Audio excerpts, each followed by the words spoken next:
Assalamualaikum warahmatullahi wabarakatuh. Alhamdulillahi rabbil alamin.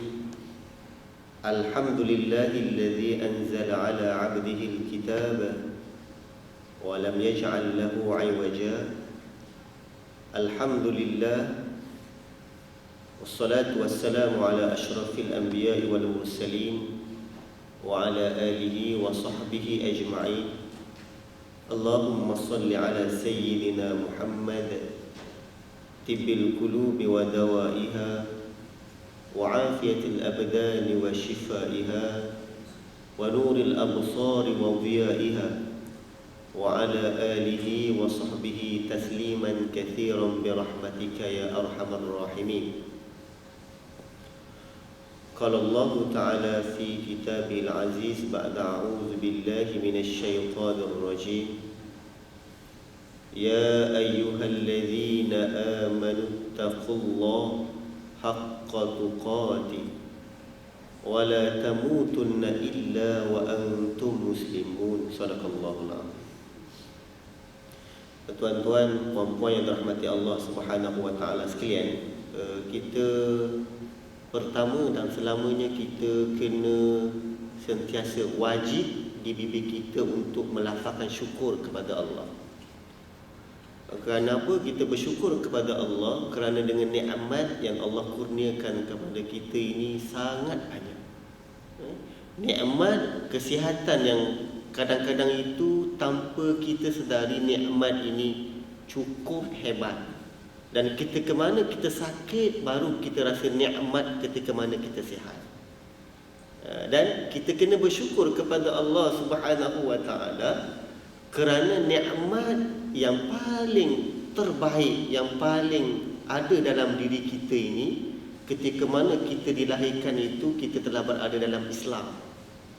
Dan kalau kita lihat sekarang ini, tuan-tuan, puan-puan yang dirahmati Allah, ada orang ini, dia hanya nama Islam, nama dia Muhammad, nama dia Abu Bakar. Tetapi kalau tengok pada perangai, tengok pada akhlak, Allahu Rabbi, dahsyat ya. Sebab itu kata Allah Subhanahu wa taala, ya ayyuhalladzina amanu taqullah. Wahai orang-orang yang beriman, taqullah, bertakwalah kamu kepada Allah.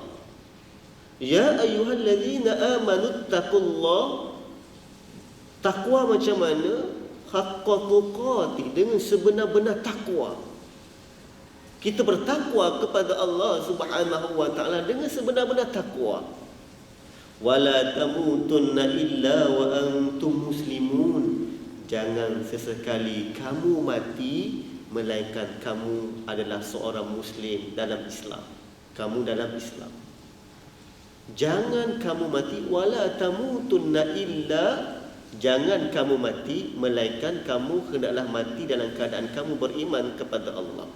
Sebab itu ulama-ulama menggariskan, bagaimana kita nak mendapat takwa ini, bagaimana kita nak mencari ilmu ataupun mendekatkan diri kita dengan Allah Subhanahu wa taala.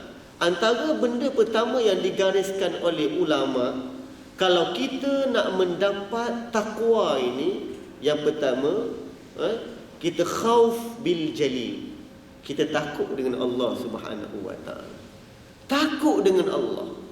Sebab itu kalau kita lihat banyak golongan-golongan yang mana Allah sangat kasihi, yang mana Allah sangat suka kepada orang ini. Yang pertama, sebagaimana kata Allah, afi anin nas, orang yang selalu memaafkan kesalahan manusia.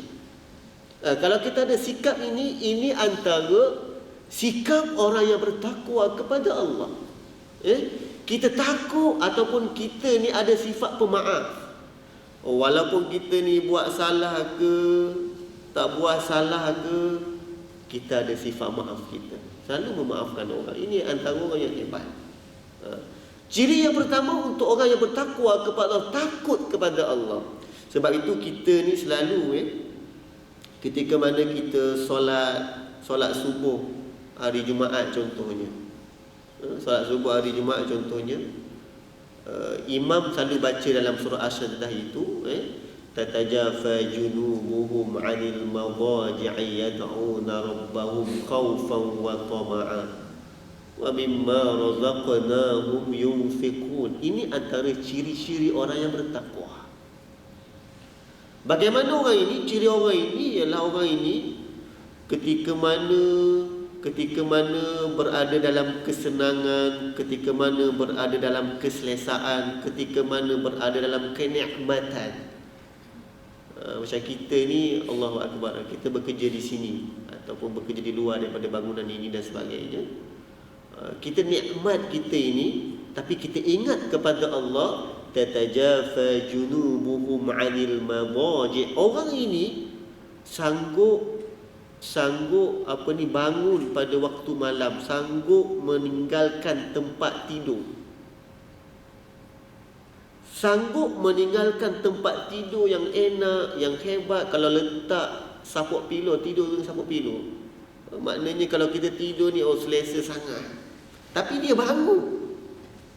Dia bangun daripada tempat tidur pada waktu malam, ketika mana orang lain tengah tidur, dia bangun.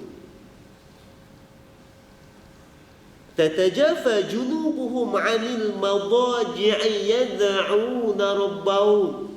Bangun kerana apa? Bangun kerana berdoa kepada Allah, mohon doa dengan Allah Subhanahu wa taala. Khaufan, dalam keadaan takut kepada Allah. Takut dengan azab Allah Subhanahu wa taala yang begitu dahsyat, takut. Dia bangun kerana bangun tengah malam nak dapat keredaan daripada Allah. Wa mimma razaqnahum yunfiqun. Dan ketika mana dia ada harta, ketika mana dia ada wang, ketika mana dia ada harta benda dan sebagainya, dia infakkan ke jalan Allah Subhanahu wa taala. Ini antara golongan yang bertakwa kepada Allah. Golongan yang bertakwa kepada Allah. Sebab itu tuan-tuan, puan-puan sekalian, Allah jadikan kita ini banyak ujian. Allah selalu uji kita. Kenapa Allah uji kita? Kenapa Allah uji kita? Sebagaimana kata Allah dalam surah Al-Mulk. Kita baca ketika mana sebelum tidur itu, kita baca surah Al-Mulk kan. Tabarakalladzi biyadihil mulku wa huwa ala kulli syai'in qadir kan. Ayat yang kedua kata Allah, sebab apa Allah uji manusia ini?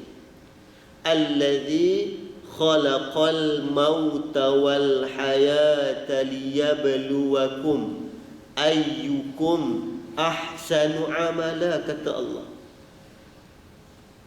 Kenapa Allah uji kita? Allah kata allazi tabarakalladzi biyadihil mulku wa huwa ala kulli syai'in qadir allazi khalaqal mauta wal haya. Allah jadikan khalaqa mauta wal haya, jadikan kematian dan juga kehidupan. Liyabluwakum, untuk menguji kamu, kata Allah. Untuk menguji kamu, ayyukum, siapa di kalangan kamu, ahsanu amal, yang sangat baik amalannya. Sebab nak masuk syurga ni bukan sesuatu yang sangat mudah. Nak masuk syurga ini kita perlu kepada satu pengorbanan. Pengorbanan jiwa, pengorbanan diri, pengorbanan harta. Semua memerlukan pengorbanan. Sebab itu Allah nak uji kita. Allah nak uji kita sebab nak masuk syurga Allah Subhanahu wa taala ini, Allah pilih orang yang sangat terbaik. Orang yang sangat hebat, ahsanu amala, yang terbaik amalannya. Sebab itu Allah uji kita. Sebab itu kalau kita lihat dalam Al-Quran, dalam ayat yang lain, contohnya dalam surah Al-Ankabut, ayat surah Al-Ankabut ayat kedua hingga ketiga. Hasiban nasu an yutraku. Sebagaimana kata Allah, Allah kata, kenapa Allah uji manusia ini? Jangan menyangka bahawa ketika mana Allah tak uji kamu mengatakan bahawa kamu beriman kepada Allah. Ayyaqulu amanna wa hum la yuftanun, kata Allah. Sedangkan ketika itu kamu kata kamu beriman, sedangkan kamu belum lagi diuji oleh Allah. Walaqad fatanna allazi min qablihim, sesungguhnya aku telah menguji orang sebelum daripada kamu. Nak uji itu Allah kata macam mana dalam surah Al-Ankabut ayat 2 hingga 3 ini. Allah kata sama ada kamu ni sadaku, sama ada kamu ni orang yang benar, ataupun kamu ni orang yang dusta kepada Allah Subhanahu wa taala. Sebab itu Allah nak uji kita, sebab Allah nak tengok sama ada kita ni orang yang benar ataupun dusta dengan kebenaran Allah Subhanahu wa taala.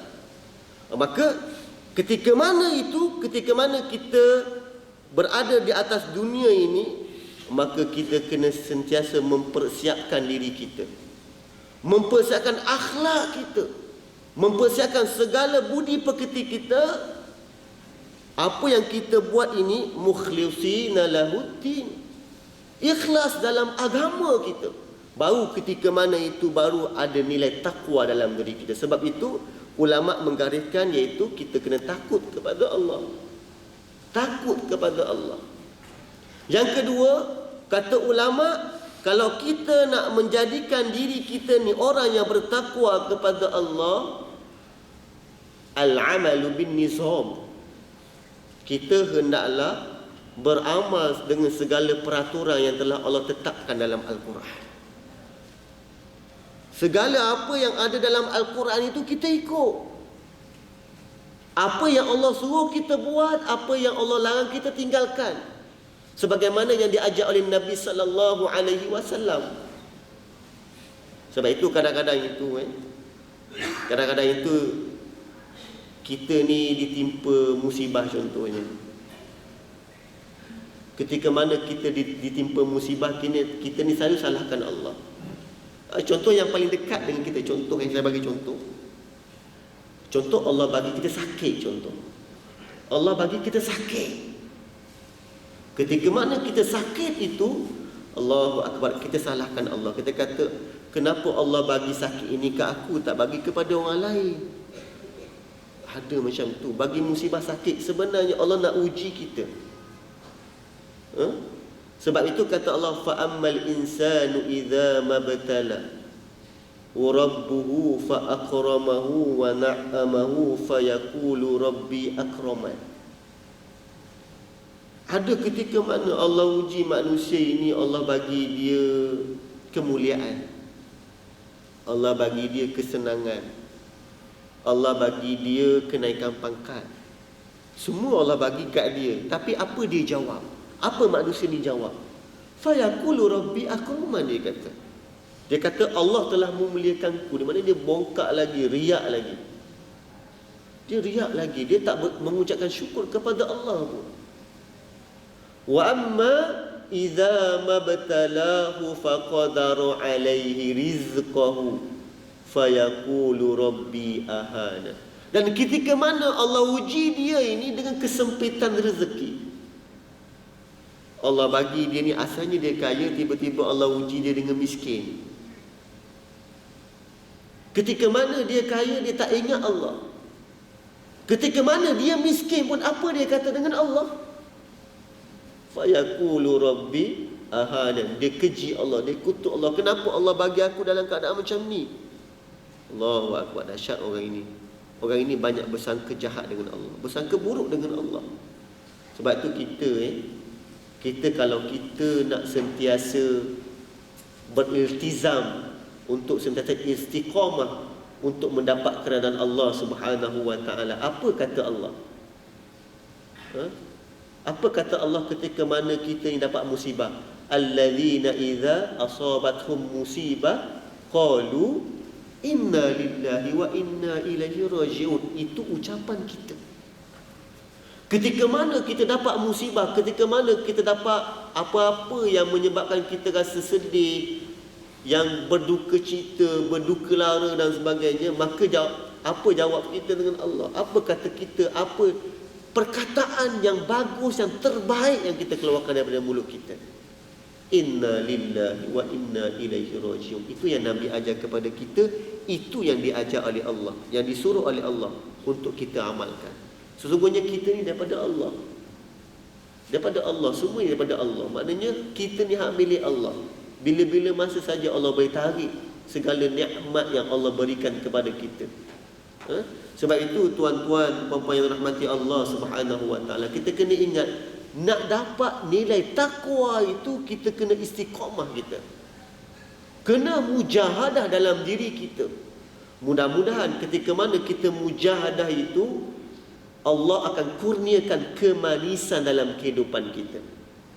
Sebab itu kata Nabi SAW, Nabi kata, kalau kamu nak halawatul iman, kalau kamu nak dapat kemanisan iman. Kemanisan iman ini maksudnya, kalau kita berdepan dengan sebarang mehnah kehidupan, ataupun kita berdepan dengan sebarang tribulasi, ataupun kita berdepan dengan cabaran dalam kehidupan kita, maka kita tidak berganjak untuk terus beriman kepada Allah. Walaupun diri kita ini berada dalam keadaan yang orang caci, orang maki dan sebagainya, kita tetap berada dalam ataupun menegakkan agama Allah Subhanahu wa taala. Apa kata Nabi? Kalau kita nak dapat kemanisan iman, kita kena cinta kepada Allah, kena cinta kepada Rasul melebihi segalanya. Cinta kepada Allah, cinta kepada Rasul melebihi segalanya. Kalau kita tengok ulama-ulama terdahulu, ada di kalangan mereka yang kena usir negeri, ada yang kena buang negara, ada yang kena hukum penjara, ada yang kena bunuh, ada yang kena menderita.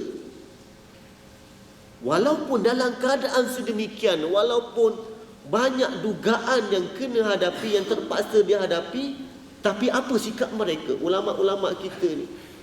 Mudah-mudahan kita mendoakan supaya ulama-ulama yang meninggal terdahulu daripada kita doakan supaya mereka ini berada di kalangan orang-orang yang soleh dan mendapat syurga daripada Allah. Mereka ini telah memperjuangkan agama Islam walaupun dalam keadaan dicaci, dimaki, dibunuh dan sebagainya. Tapi disebabkan kemanisan iman itu, mereka ini terus berjuang untuk menegakkan agama Allah. Itu juga kita. Kita pun nak jadi macam tu juga. Sebab itu kalau kita ditimpa sebarang musibah, ditimpa apa-apa, sebut inna lillahi wa inna ilaihi raji'un. Dan Nabi selalu berdoa kepada Allah. Hadis sahih, Nabi berdoa kepada Allah. Nabi kata, kalau ketika mana kita menghadapi sebarang ujian dan sebagainya, kita kena berdoa kepada Allah. Ya Allah, ya Tuhanku, Engkau kurniakanlah pahala di sebalik kesusahan yang telah Engkau berikan kepadaku. Itu antara doa yang Nabi lafazkan ketika mana mendapat dugaan ataupun mendapat musibah daripada Allah. Maknanya walaupun musibah itu kita hadapi, tapi kita doa kepada Allah, berdoa selalu dengan Allah. Ad-doa silahul mu'min, doa kepada Allah. Doa senjata kita. Maknanya walaupun kita dapat sebarang musibah, maka kita berdoa, ya Allah, ya Tuhanku, kurniakanlah pahala di sebalik musibah yang aku terima, dan kebaikan daripada musibah yang aku terima ini. Kita kena minta doa dengan Allah Subhanahu wa taala. Sebab itu antara ketika mana kita berdoa kepada Allah Subhanahu wa taala, ketika mana kita mendapat musibah, ketika mana kita mendapat cabaran ataupun dugaan daripada Allah, perbanyakkan doa, perbanyakkan zikir kepada Allah. Perbanyakkan zikir kepada Allah.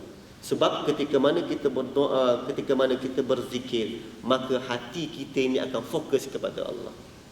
Sebab itu kita kalau kita lihat sebagaimana kita Imam Ghazali, Hujjatul Islam, kata Imam Ghazali, kamu berada di atas dunia ini, kata Imam Ghazali, kalau kamu nak lihat bagaimana cara kematian kamu nanti, andai kata kamu buat baik ketika mana kamu berada di atas dunia di dunia ini, maka kamu akan lihat bagaimana cara ketika mana kamu mati nanti. Apa yang berlaku di atas dunia ini, cara kamu mati nanti, kata Imam Ghazali ini, cara kamu mati nanti akan menentukan bagaimana cara kamu hidup di atas dunia ini. Kalau kamu mati dalam keadaan baik, kalau kamu hidup dalam keadaan baik, maka ketika mana kamu menghembuskan nafas yang terakhir pun dalam keadaan baik. Dan kata Imam Ghazali lagi, ketika mana kamu dibangkitkan nanti akan menentukan bagaimana cara kamu mati. Kalau anda kata kita mati dalam keadaan baik, maka ketika mana kita berdepan dengan Allah Subhanahu wa taala pun dalam keadaan baik. Ya? Dan cara ataupun tempat yang akan kamu tempuhi ataupun nikmati ketika mana di akhirat nanti akan menentukan cara bagaimana kamu dibangkitkan di hadapan Allah Subhanahu wa taala. Tuan-tuan kena ingat sekian ketika mana kita hidup ini banyak sangat dugaan yang kita terima. Cumanya cara kita saja nak menghadapinya. Andai kata kita menghadapinya dengan penuh keikhlasan kepada Allah Subhanahu wa taala, maka di sana kita kena ingat bahawa setiap apa yang kita buat itu kerana Allah, kerana redha Allah, maka yakin dan percayalah di akhirat nanti Allah akan balas sebagaimana yang kita buat, sebagaimana yang kita bersungguh-sungguh buat kerana Allah, maka ganjaran syurga yang Allah bagi kepada kita.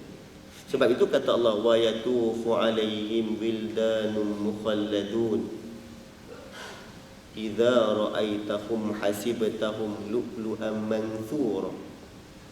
Allah ceritakan bagaimana keadaan dalam syurga nanti. Allahu akbar, nikmat di dalam syurga nanti. Kamu ketika mana kamu masuk dalam syurga nanti, wa yatufu alaihim wildanun mukhalladun. Allah kata kamu ni akan dikelilingi oleh bidadari-bidadari yang sangat cantik. Tak pernah kamu lihat atas dunia ini pun. Bidadari-bidadari dan bidadara-bidadara. Sebab itu kita ini ketika mana dalam syurga nanti, Allahu akbar, rahmat Allah, nikmat Allah kepada kita, Allah kurniakan kepada kita sangat hebat. Kita minum air pun, air pun dalam gelas bertatakan emas ketika dalam syurga nanti. Air pun, gelas tu diperbuat daripada emas. Gelas dalam syurga nanti untuk kita minum. Sebab itu tuan-tuan, puan-puan yang rahmati Allah Subhanahu wa taala, kita atas dunia ini kita buat saja apa yang Allah suruh. Kita buat saja, istiqamah dalam kehidupan kita. Istiqamah dalam kehidupan kita. Sebab apa kita kena istiqamah dalam kehidupan kita? Sebab untuk menjamin kita, untuk menjamin akhlak kita, budi pekerti kita kerana Allah Subhanahu wa taala. Sebab itu kalau kita lihat dalam surah At-Taubah, surah Taubah ayat yang ke-129, Qul hasbiyallahu la ilaha illahu alaihi tawakkaltu. Maknanya kita ini, apa yang berlaku ini kita serah kepada Allah. Cukuplah Allah sebagai pelindungku, cukuplah Allah sebagai wakilku. Apa-apa yang kita buat itu kerana Allah Subhanahu wa taala, tidak ada yang lain. Tidak ada yang lain melainkan Allah Subhanahu wa taala saja. Sebab itu kalau kita nak dapat kemanisan iman yang saya kata tadi, kita cinta kepada Allah, cinta kepada Rasul lebih daripada segala-galanya. Yang kedua, kalau kita nak dapat kemanisan iman yang keduanya ialah ketika mana kita sebelum ini pernah melalui zaman kegelapan. Contohnya kita ni banyak maksiat kepada Allah. Sebelum ini contoh, sebelum ni kita ni nakal sikit, banyak derhaka, atau contoh itu contoh saja, ataupun kita buat akhlak kita tak elok, buat maksiat kepada Allah, contoh. Tapi bila telah kita insaf, kita kembali kepada Allah, kita benci kepada semua itu, kita taubat tak buat lagi benda itu, maka inilah antara ciri-ciri orang yang beriman kepada Allah. Ciri-ciri orang yang mendapat kemanisan iman. Walau apa sekalipun dugaan yang diterima, tetapi disebabkan dia benci dengan semua ini, dengan perangai yang buruk, dengan akhlak yang buruk ini, maka dia terus beriman kepada Allah, terus istiqamah dalam kehidupannya. Maka orang inilah yang akan mendapat ganjaran yang hebat di hadapan Allah. Sebab itu tuan-tuan yang rahmati Allah Subhanahu wa taala sekalian, kita ni Allah uji kita dengan bermacam-macam. وَلَنَبْلُوَنَّكُمْ بِشَيْءٍ مِّنَ الْخَوْفِ وَالْجُوعِ وَنَقْصٍ مِّنَ الْأَمْوَالِ وَالْأَنفُسِ وَالثَّمَرَاتِ وَبَشِّرِ الصَّابِرِينَ, kata Allah dalam surah Al-Baqarah ayat 155. Allah kata ni kita diuji bermacam-macam. Kita ni diuji dengan ketakutan, diuji dengan kelaparan, diuji dengan kita ini kekurangan harta, dan bermacam-macam lagi kita diuji oleh Allah.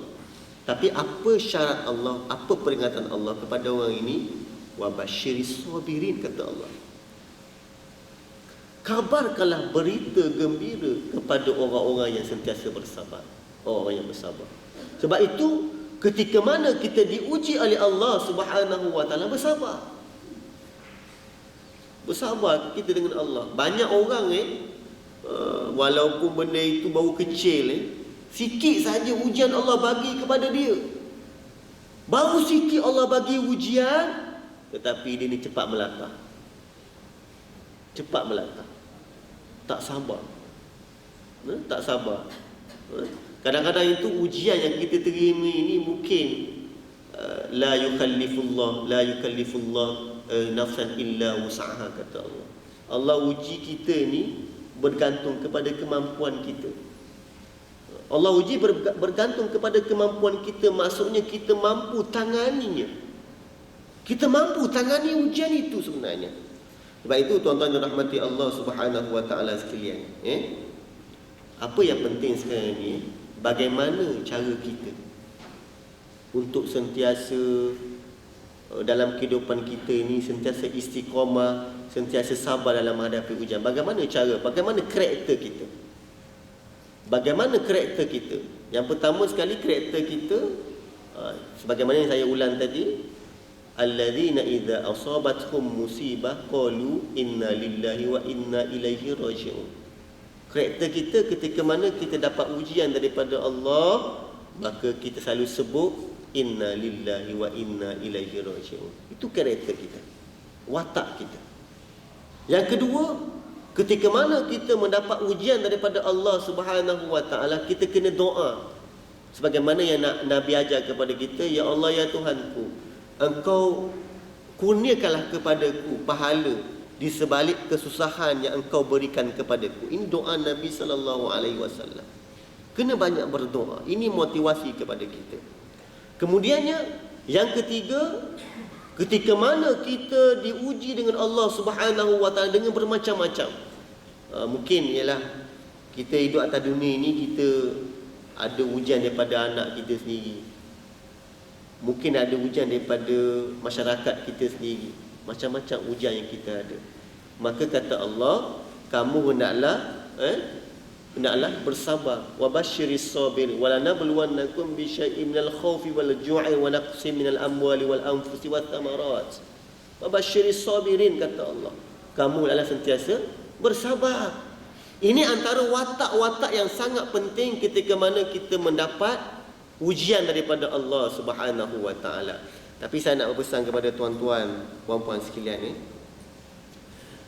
sebagai ringkasan untuk last kali kita ini, pertemuan kita tazkirah ringkas ini, antara benda yang Nabi sebut antara benda yang Nabi sangat tekankan, yang selalu saya utarakan ketika mana saya sampai kuliah,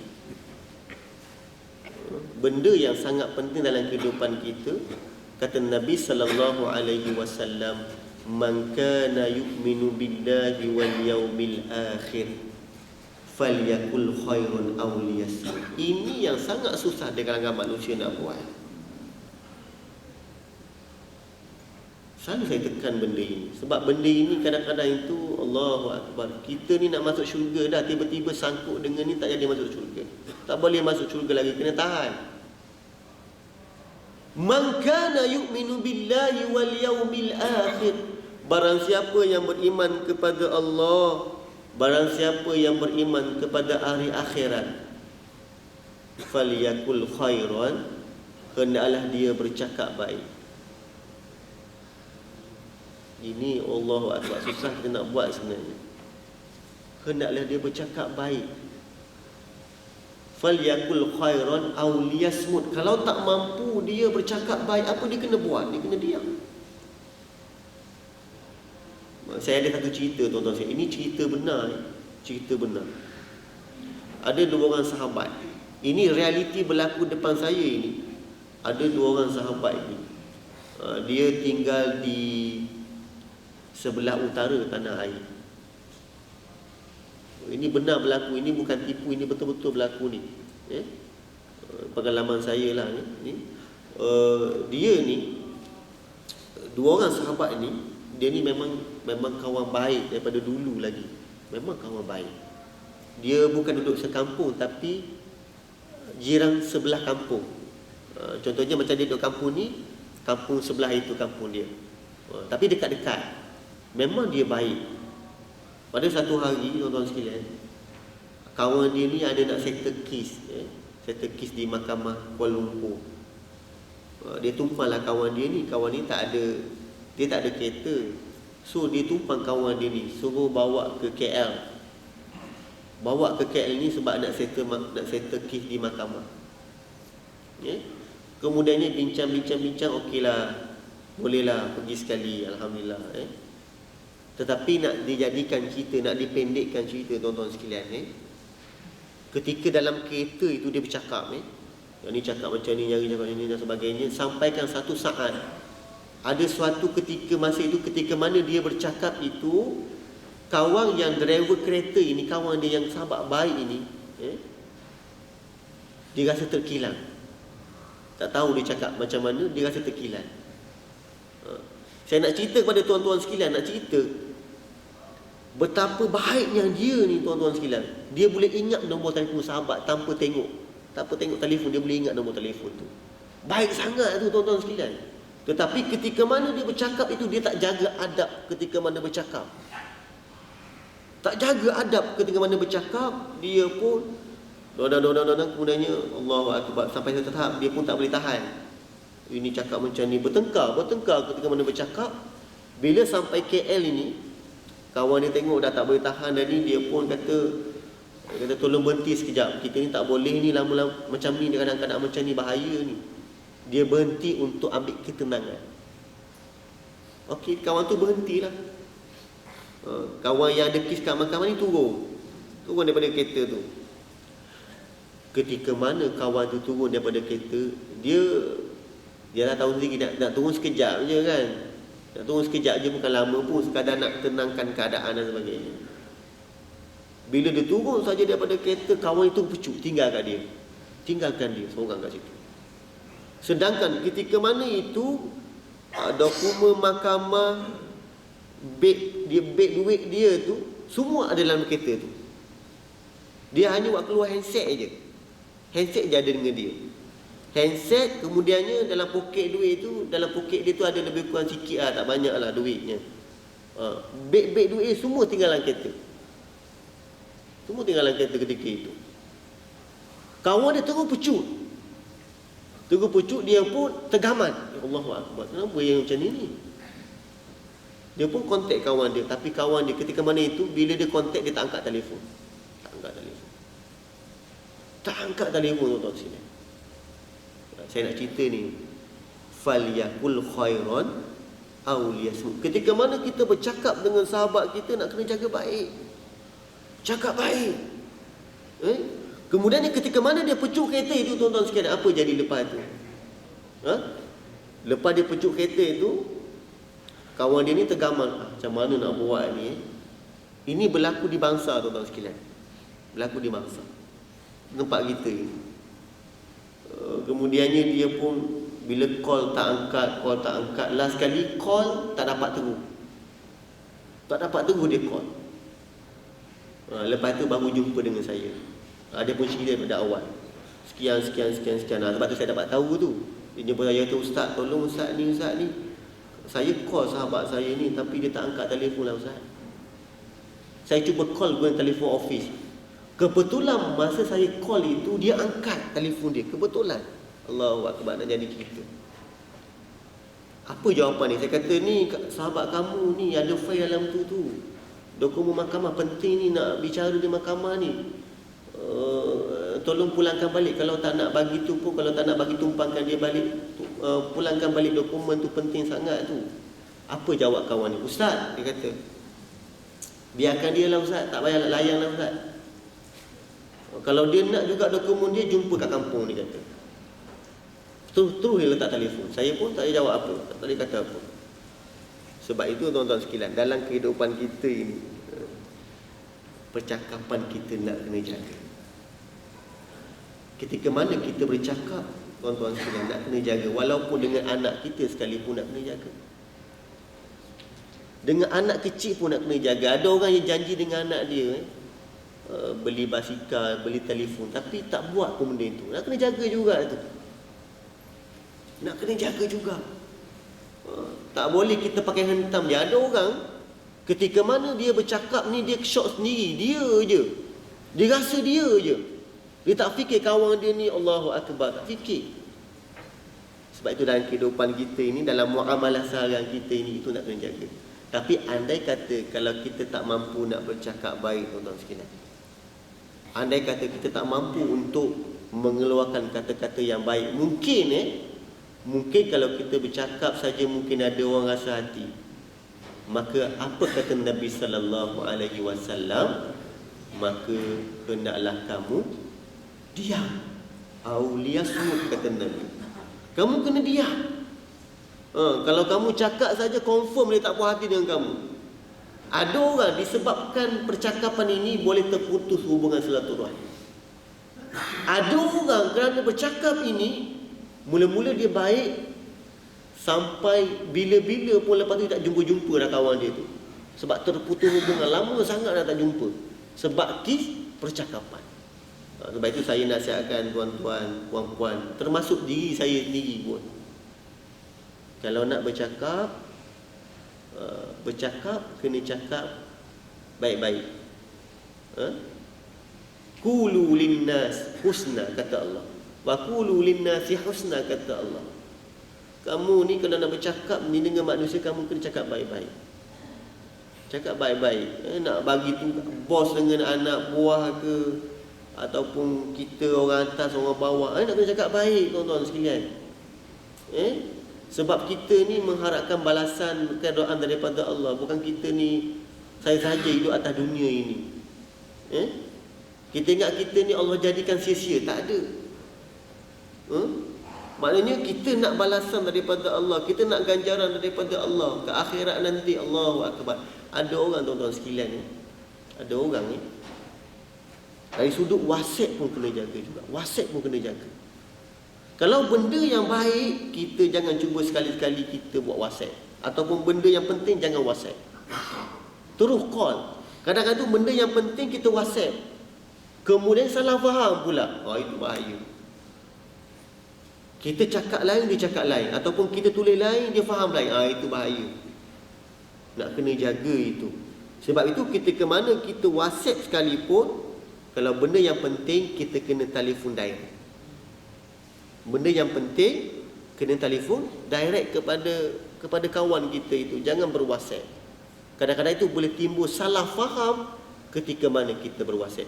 Oleh itu, tuan-tuan yang dirahmati Allah Subhanahu Wa Taala sekalian, jadi saya harap apa yang paling penting dalam kehidupan kita, selalulah kita ini selalulah berhubung dengan Allah, hablum minallah.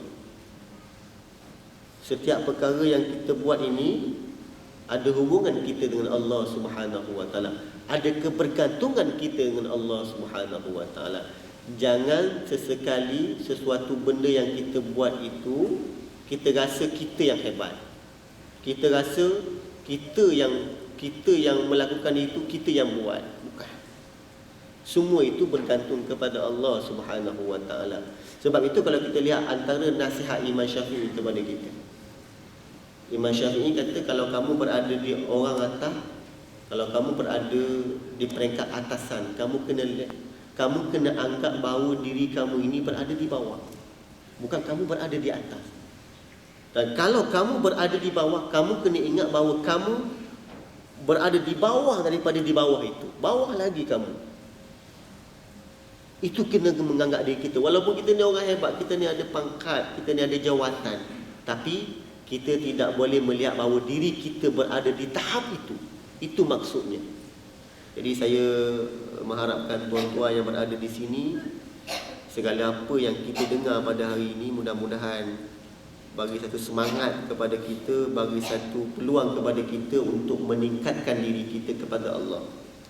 Dan yang paling penting sekali dalam kehidupan kita ini, ketika mana kita menghadapi sesuatu ujian daripada Allah, ketika mana kita menghadapi sesuatu dugaan daripada Allah, maka kita kena banyak berdoa kepada Allah, sebagaimana doa yang dianjurkan oleh Nabi sallallahu alaihi wasallam. Doa kepada Allah, ya Allah ya Tuhanku, ya Allah ya Tuhan kami, kurniakanlah walaupun musibah yang aku timpa ini, kurniakanlah itu pahala. Kurniakanlah pahala di sebalik musibah yang telah engkau berikan kepadaku. Banyak berdoa kepada Allah. Dan Nabi sallallahu alaihi wasallam, kalau nak sebut pasal doa ini, Nabi banyak berdoa ketika mana solat. Dalam solat Nabi berdoa kepada Allah. Contoh Nabi ketika mana duduk ayat akhir pun Nabi berdoa kepada Allah. Fil alamin innaka hamidum majid. Allahumma inna na'udzubika min adzabi jahannam. Allahumma inni a'udzubika min adzabi jahannam. Nabi berdoa kepada Allah ketika dalam solat pun Nabi berdoa kepada Allah. Sebab apa Nabi berdoa ketika solat? Itu antara tempat mustajab. Tempat mustajab, tempat yang mudah Allah makbulkan doa kita. Jadi kita kena perbanyakkan doa kita, terutamanya pada waktu yang mustajab, iaitu ketika mana waktu qiyamul lail itu dan ketika mana solat itu. Itu antara tempat-tempat mustajab untuk kita berdoa kepada Allah. Jadi saya mohon maaf, mohon ampun kalau ada salah silap. Mudah-mudahan lain ketika, lain masa, kalau ada umur yang panjang ni, InsyaAllah kita akan jumpa lagi. Saya mohon maaf kalau ada tersilap kata, tersalah bicara, kerana sesungguhnya segala yang baik itu datang daripada Allah Subhanahu Wa Taala. Segala yang buruk itu datangnya daripada kelemahan diri saya, juga daripada Allah Subhanahu Wa Taala. Jadi aku liqauli hadza wa astaghfirullahal azim li wa lakum wa lisa'il muslimina wal muslimat wal mu'minina wal mu'minat fastaghfiru fa yaghfirul mustaghfirin wa ya najatat taibin. Assalamu alaikum warahmatullahi wabarakatuh.